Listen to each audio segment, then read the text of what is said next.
Today's devotion is from 1 John chapter 1. We've just finished John's Gospel. If you've been all the way through, well done. We're sticking with John and we're going to his letters. Now, Gospel of John, written about the life of Jesus. 1 John written, it's teaching. It's taking the next step. It's putting it into real life. There's a real situation, a real context. What does this all mean? But he starts in the letter with saying, we're the eyewitnesses. We saw it, it's real with us, we touched it, we heard it. This is real stuff. And he wants to bring the real stuff into real context. So what is the context of 1 John?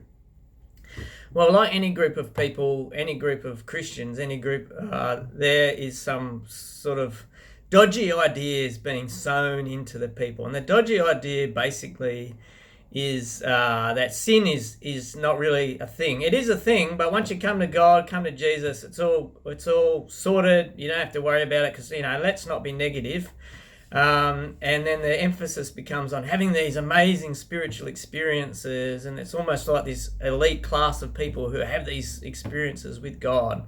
And then John comes along and says, you're off track. Sin is a thing. It needs to be dealt with. It's so helpful to us in our day. He comes and he just says, there's light and there's dark. There's God, there's us. Here's Jesus. He's the word of life. He's brought the light. We need to focus on that. Sort of reminds me of Peter Lyndon Jones, and he came to Bustleton and he talks about dealing with addicts. And he sort of said, there needs to be right and wrong. It needs to be clear. It's not helpful to them. It's not helpful to anyone if the lines are blurred. They need to know where the lines are. They need to know what's right. They need to know what's wrong. And they need to have a turnaround. Well, we're all the same. There's dark and there's light. And very clearly in verse 8, John says, look, if we say we're without sin, we're full of it. It's just not true. We're deceiving ourselves. The truth is we are sinners. I don't want to be negative about that. It's such a positive. We are sinners.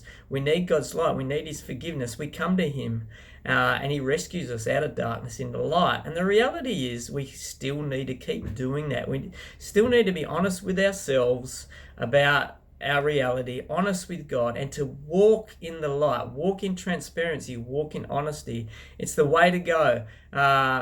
It's so helpful to ourselves. It's so helpful to our relationship with God to be realistic like this. It's so helpful to be in our relationship with others. So be careful, because there is a spirituality even now which says sin's not a thing. Don't go there. It's negative. Let's focus on the experiences, the results that we're getting with God. And then it becomes this little world that seems so real. But the world, according to John, and the truth is, there's black, there's white, there's God, there's us. There's a need to come to him to be renewed every day and to walk in the light. And it's the best place to be. So have a read. It's a short chapter, but so important to all of us.